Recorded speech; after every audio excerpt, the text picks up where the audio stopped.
Bonjour à tous. Good morning, I want to everyone. start this morning by recognizing that today is a painful anniversary. It has now been 2 years since the tragic Humboldt Broncos crash. From coast to coast to coast, we remember the 16 lives that ended much too soon and the many more that were changed forever. If you lost a friend, a teammate, or a loved one, if you're still rebuilding and recovering, I want you to know that we're here for you, and we will always be here for you. You, the community of Humboldt, along with all Canadians who stand with you, have shown incredible strength and resilience. And just like the people putting out hockey sticks or wearing the jersey, you remind us that together we can get through even the darkest of times. Right now, as we face a challenge unlike any other, we lean on our friends and family, and we let them know that they can lean on us, too. The weeks and months ahead won't be easy, but we're going to get through this together. I'm sure many of you watched the Queen's address yesterday afternoon, and her message of unity and resolve is more important than ever. No one should feel alone in this. No one should wonder how they'll weather this storm without support. Over the past few weeks, we've brought in a whole range of new measures to help families and workers, seniors and business owners get through this. Taken together, we've introduced the biggest economic measures in our lifetime, which will help millions of people. That includes the Canada Emergency Response Benefit for if you've lost your paycheck. Whether you're taking care of someone who's sick, have been laid off, or are living with a disability, the CERB is there for you. This benefit is now available starting today. If you're born in January, February, or March, you can go to canada.ca and apply online. If you can't apply online, don't worry. You can call 1-800-959-2041. Since it opened this morning, 240,000 people have already successfully applied. For everyone else, you'll be able to apply another day this week, depending on your birth month. We know you need this support as soon as possible. We have to make sure the system works for everyone. If you're using direct deposit, you'll receive money 3 to 5 days later. The CERB is meant to help all Canadians who need it, and millions of Canadians will be getting it starting this week. But there are some people who don't yet qualify who we do need to help. If you're working reduced hours, down to 10 hours a week or less, we will soon announce how you will be able to qualify for the CERB. This is to help you if you're a gig worker, a contract worker, or a volunteer firefighter. We'll also have more to say for those who are working, but making less than they would with the benefit. I'm thinking in particular of home care workers or long-term care workers looking after vulnerable seniors. And I know there are also lots of university or college students wondering what kind of job you'll get this summer. You need support now, and work is underway to get it to you as soon as possible. For people in all of these situations, we see you. We're going to be there for you. And we're working as hard as we can to get you the support you need. At the same time, we also announced a new 75% wage subsidy to help you keep your job and help businesses keep their employees on the payroll. Right now, we're drafting legislation and talking to other parties ahead of bringing Parliament back to put the wage subsidy in place as quickly as possible. Supporting you and your family is our top priority. Your Minister of Finance, Bill Morneau, will have more updates soon, but here's the bottom line. Whatever your situation, we are working to get you the help you need. If you were born in January, February, or March, and you had to stop working because of the virus, you can now apply for the Canada Emergency Response Benefit starting today on canada.ca. If not, you can submit a request later in the week, depending on your birth month. Many of you need help quickly, and we want to ensure that the system works for everyone. If you opt for direct deposit, it should take 3 to 5 days to receive an initial payment. The emergency benefit is intended to help all Canadians who need some assistance now, but I know that there are some people out there who still need support and are not yet able to qualify. If your hours have been reduced, for example, to say 10 hours or less, we will soon be announcing how you can benefit from the CERB. We will also have news about people earning less money now than they would with the benefit. I'm thinking, for example, of home care workers or people who work in long-term care work. And, of course, if you're in CEGEP or university, you're probably wondering what you're going to do this summer. You clearly need help as well, and we're working very hard to find solutions for you. At the same time, we are working on legislation and cooperating with the opposition parties to recall Parliament and put in place the measures we have announced as quickly as possible. The Minister of Finance, Bill Morneau, will provide additional details soon, but this is what you must remember. Whatever your circumstances, we are doing everything we can to help you. We are working very hard to give you some respite and help you to manage your financial situation.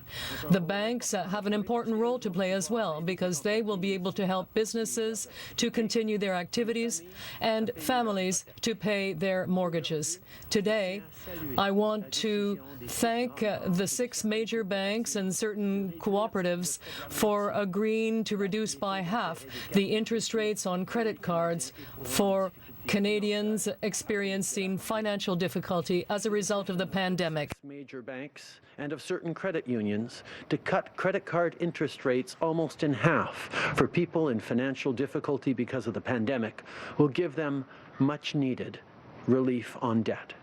I also want to thank Minister Morneau for his outstanding leadership on this. And we need to see even more action like this going forward, because this is a time to think about each other, not about the bottom line. On that note, I want to recognize the new initiative the Canadian Chamber of Commerce launched in partnership with our government. The Canadian Business Resilience Network will help businesses of all sizes get through this tough period, not just get through this tough period, but drive our economic recovery afterwards. This builds on what we've already done to help business owners. We have a 3-point economic plan. It supports business owners, including through new loans, while safeguarding jobs with the wage subsidy and helping those who no longer have a paycheck with the CERB. We're here for you. In order to get through this and keep our loved ones and our frontline workers safe, all Canadians need to do their part. Don't forget that you are shaping our future today. What the next weeks and months look like depends on you. It depends on whether you stay home, whether you help protect the vulnerable and make sure our hospitals aren't overwhelmed.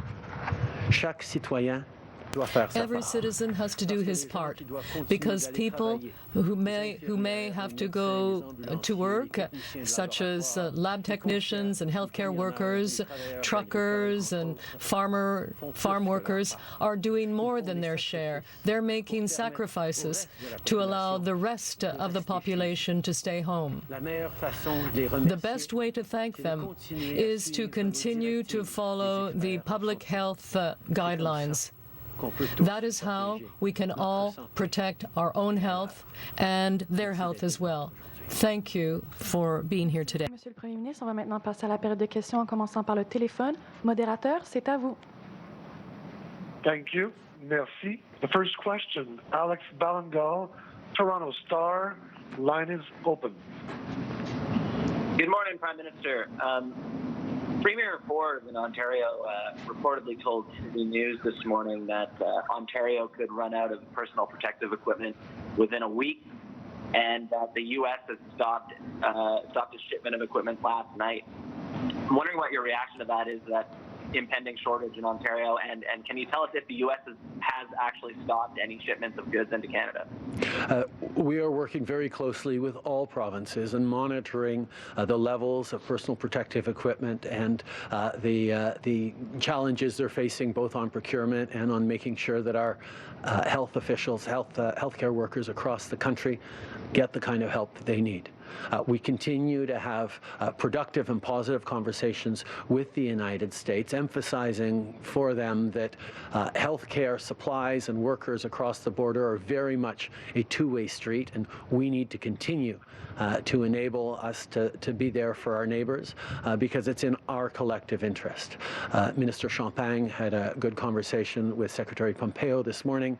Those conversations are continuing, and we expect those supplies to be delivered. From the outset, we have been working with the premiers of the provinces to ensure that they have enough medical equipment to protect their healthcare workers, and we're very much aware of the concerns in terms of there not being enough equipment in the coming days. And that's why we are working very, very hard to secure those supplies around the world and also start to produce them here in Canada. I can say that we continue to have very productive discussions with the Americans. Minister Champagne spoke to Secretary Pompeo this morning, and we are expecting those products to be delivered. Follow-up question?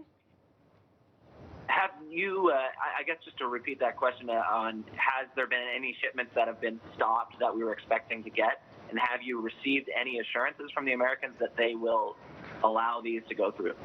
As I said, there are very productive conversations ongoing, and we expect those shipments to be delivered.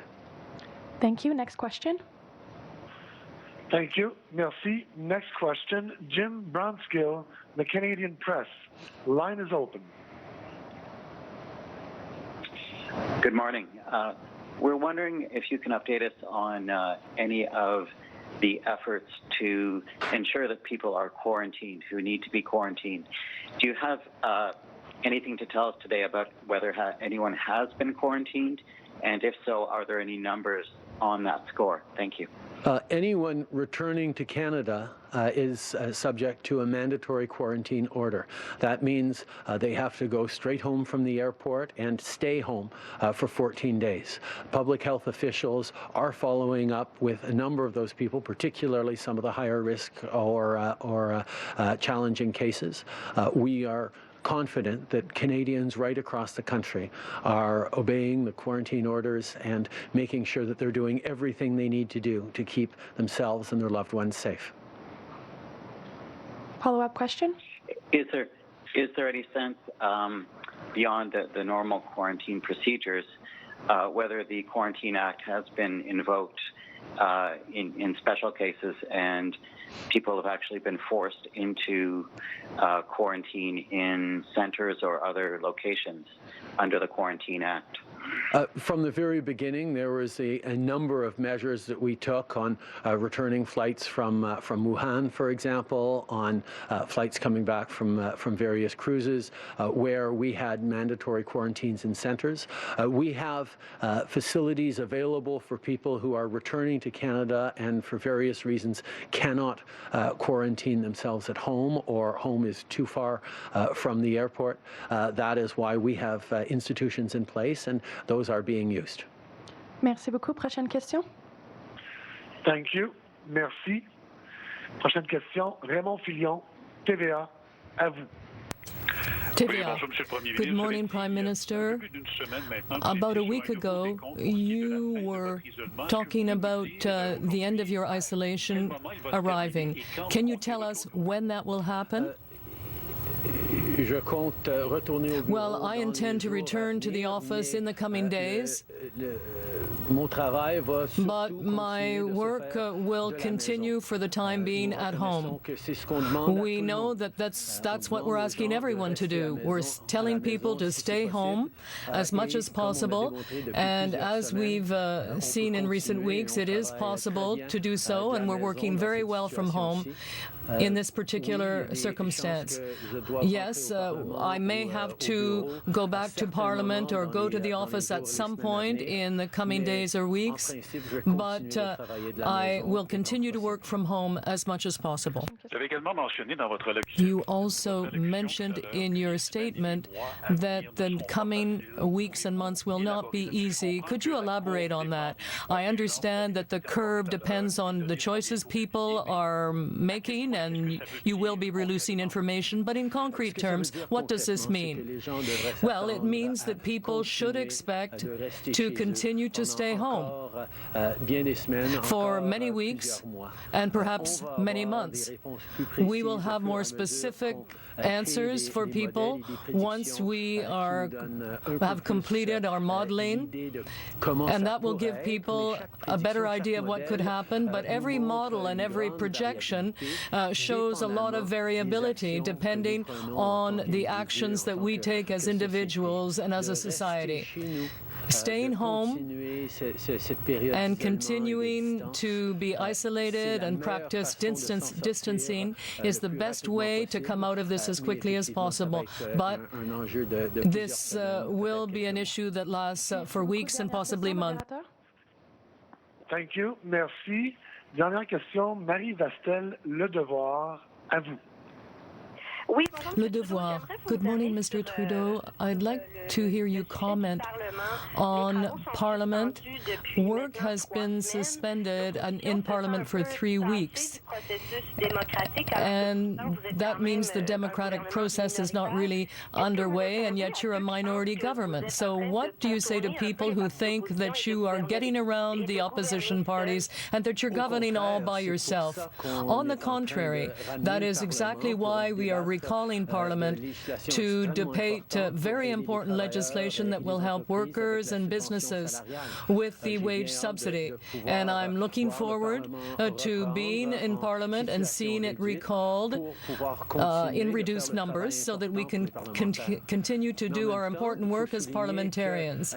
At the same time, it's important to say that there are many parliamentarians right across the country who were elected to represent their communities that simply cannot come to Parliament at this time, and that is why we are looking very seriously at ways of bringing Parliament together virtually. We know that it's important to allow our democracy to continue to fully operate, and we want to give an opportunity to all MPs, not just those who live close to Parliament, to represent their citizens, and we will continue to work on that in the coming days and weeks. And about the idea of a virtual parliament, what kind of model are you looking at? Would you be prepared every single day for question period, or would it be something more flexible since we're in a crisis? Well, I think there are a lot of good ideas that we're hearing in terms of how we can make our processes and our institutions more robust in this crisis.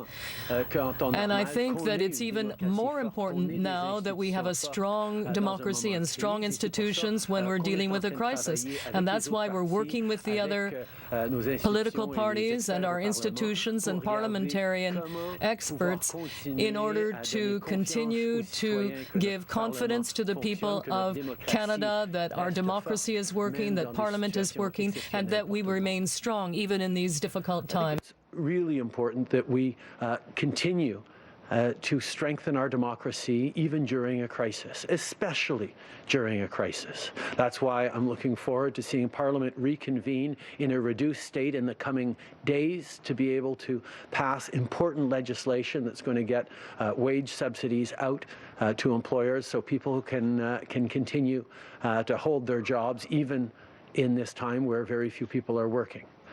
But more than that, we have to look at ways of virtually convening Parliament so that parliamentarians from across the country who were elected to do their jobs of representing their citizens in normal times and in times of crisis can make themselves heard. It can't be just about folks who have proximity to Parliament or the ability to get here. We need to look at ways that our democracy and our institutions can stay strong and embody and fulfill the functions that Canadians need them to. That's why I'm very much looking forward to discussions with other parties and experts on how we can continue with our institutions even in this difficult time. Bonjour, Monsieur le Premier ministre, Christian Trudeau de Radio. Christian Noël, Radio-Canada. Pas changé de nom de famille encore. No, I haven't changed my last name just yet. Now, the Canada Emergency Response Benefit, there are a lot of people who are falling through the cracks at this time and wondering what they're going to do and how long they can last. So what kind of changes will you make to fill in those gaps, and will it be retroactive?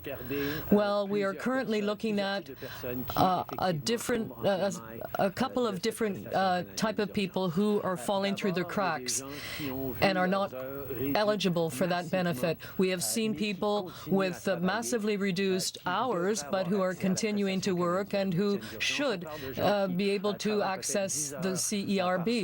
Some people may be working only 10 hours a week and are earning only $500 a month, and we believe they should have access to the CERB.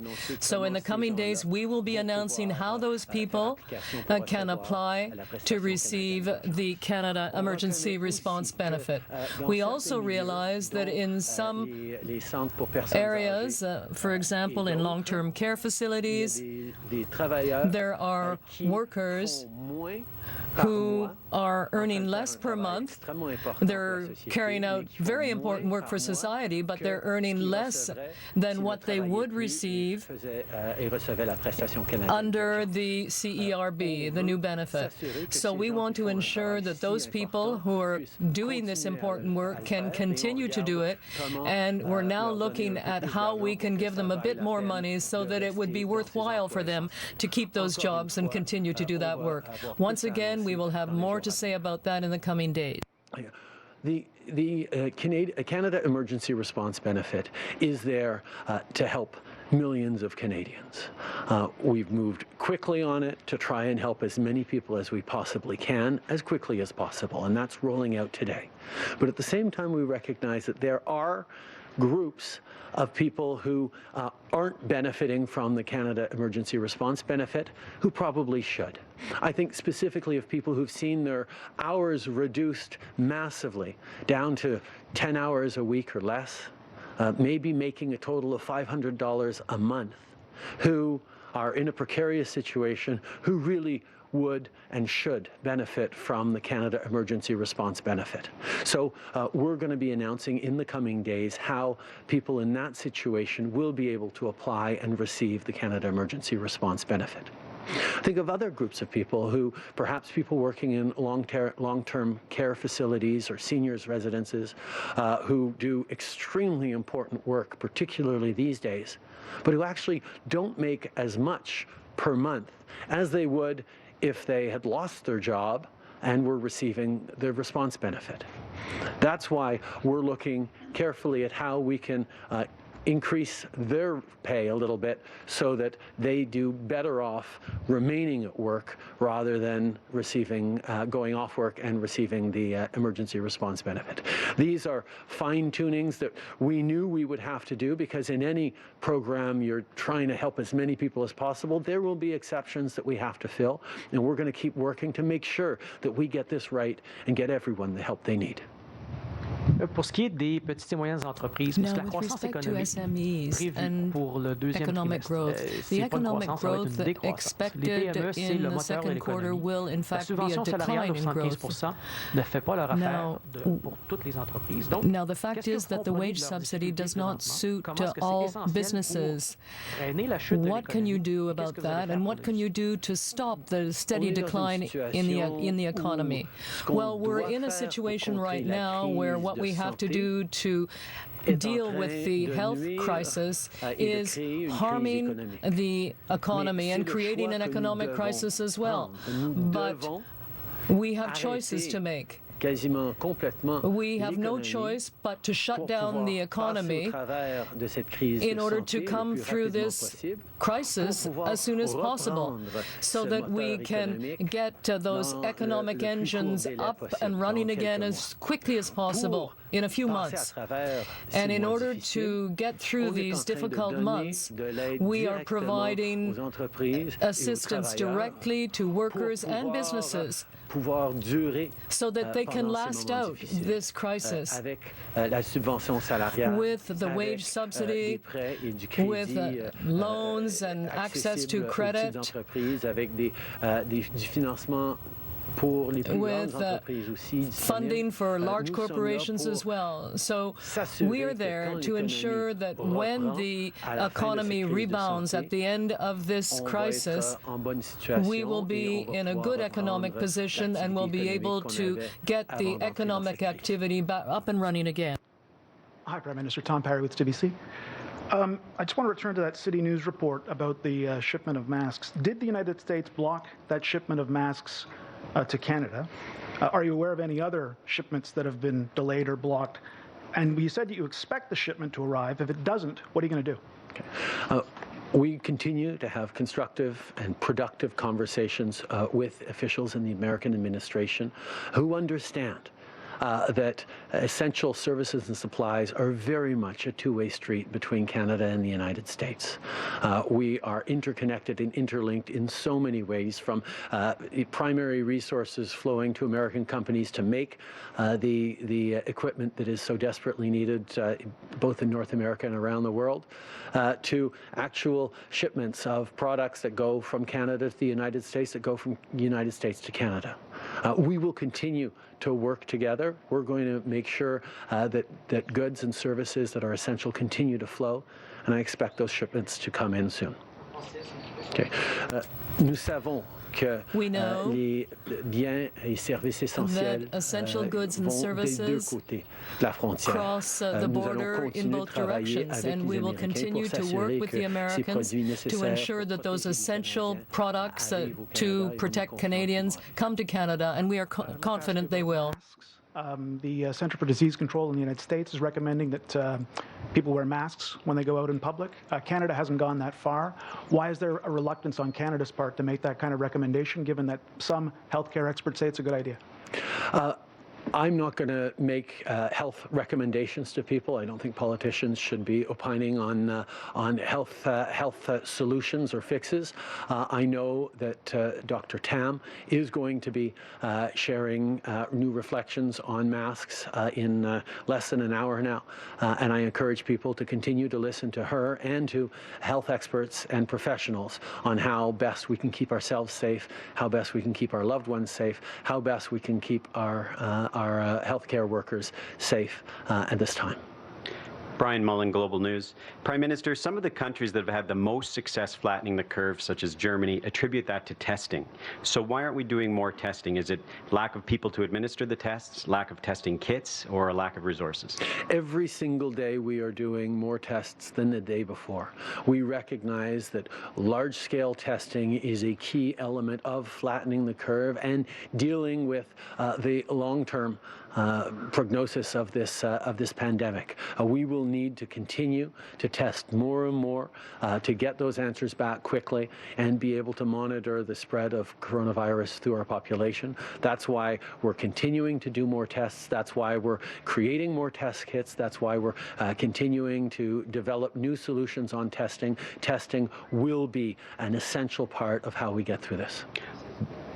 We recognize that testing is essential when it comes to our ability to get through this pandemic.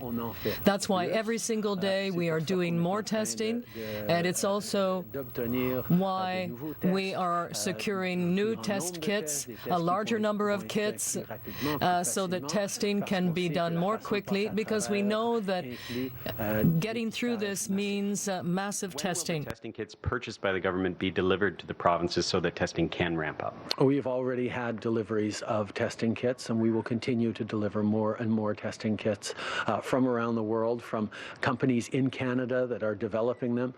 We know there's a need for more testing kits, and that's what we're working on. Prime Minister Kevin Gallagher with CTV National News. We're hearing that healthcare professionals, nurses, doctors are being told by hospitals on border towns, specifically Windsor and Sault Ste. Marie, they have to choose between which institutions they're going to work at. They can't work both in the United States and in Canada. Should Canadian healthcare professionals now have to make that choice to reduce the rate and potential contamination of cross-border work that they might do? Should they choose to either work in Canada or the United States? Provincial premiers and mayors are making extremely difficult decisions and are choosing to do the right things to both protect their own citizens, their own communities, and continue to help our neighbors. We need to get that balance right, and it is going to require some difficult choices. But we know that an essential part of this path forward is not just keeping Canadians safe, which needs to be our top priority, but also helping the world deal with this global crisis, and that's what everyone's trying to do. We realize that our premiers and mayors right across the country, and particularly in cities on the border, are facing very difficult decisions, and their primary responsibility is to ensure the health and safety of Canadians. At the same time, we recognize that we are facing a global situation, and we have to be there to help our neighbors if we can. I didn't really get a answer to that question specifically, but I need to move on because there's another answer here that we're looking for. From this report that Premier Ford's talking about with this shipment that was blocked yesterday, are you aware of shipments of personal equipment for protecting medical personnel or any other type of shipment that has been blocked by the United States? We have recognized over the past weeks a number of situations in which shipments coming from different countries around the world have been delayed, haven't arrived with as many products as we were hoping to see. This continues to be an ongoing problem, but specifically with the United States, we are working with them to ensure that the orders that Canada has placed get delivered. We expect those shipments to come. We recognize that that is a reality around the globe, that some shipments are coming in with less equipment than we wanted or were delayed because of the actions taken by various countries. But we will continue to work to ensure that Canada receives everything that it needs. Merci beaucoup. C'est ce qui m'a fait la Merci conférence. tout le monde. Bonne journée. And that is the Prime Minister.